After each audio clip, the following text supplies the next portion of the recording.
Hey everyone, I'm Bite-Sized Otaku, and this is Blaidd, the half-wolf, who serves Ranni the Witch as her knight. But is his build any good?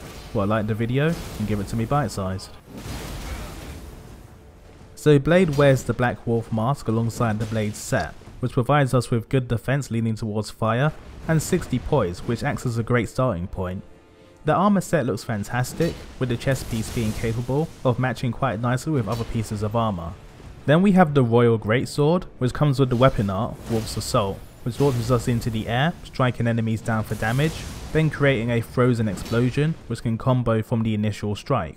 The weapon comes with a very high attack rating, split between physical and magical damage, but while the weapon art does frost damage, the weapon itself does not have a passive frost build-up, which is a shame. We will also benefit from hyper armor during our impressively quick swings, allowing us to trade blows with enemies for great damage on a standard greatsword moveset. But other than our swording gear, we lack talismans or spells for this build, which is a shame considering there are other frost based equipment that Blaidd could take advantage of. For our stats, I've gone with 60 vigor and 50 endurance to help us reach the soft cap, and following up with 26 strength and 18 dexterity for the weapon requirements. I found that the weapon scales better with intelligence, so I've opted for 35, which will also be good for any variations of this build that use spells. This is based on a level 136 Vagabond, with all equipment upgraded one level below the maximum, which will avoid you having to use a rare Ancient Dragon Smithing Stone. So our tactic is very simple, but very effective, as we can just focus on swinging our weapon to trade hits with enemies, or before they strike us, so we can benefit from a stagger.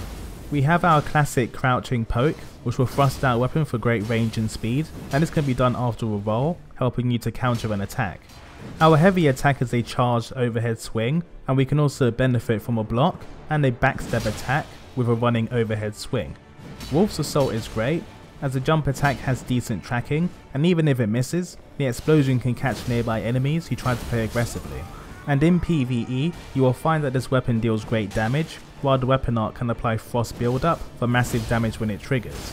Humanoid enemies will also be staggered, but against more sturdy opponents be careful, as your attacks can leave you exposed.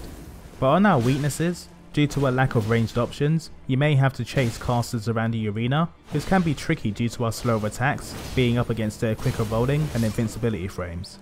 Also, be careful when trying to trade attacks with enemies whose weapon deals more damage than your own, as you will eventually lose the trade and the fight overall. Lastly, Wolf's Assault will leave you exposed after the explosion, so be careful when you use that ability, especially if you're at low health. But in conclusion, I think this build is brilliant even in its vanilla version, as we will benefit from a powerful greatsword, which is a no-brainer considering how powerful they usually are. While ranged attackers and min-maxes might give us some problems, with proper spacing, you can get good results from this Knight of Cold. I'll be releasing an improved version which makes use of new equipment, talismans and incantations while sticking to the overall theme. But let me know your thoughts on the build, and of course subscribe. This is Bite-Sized Otaku, and I hope you enjoyed.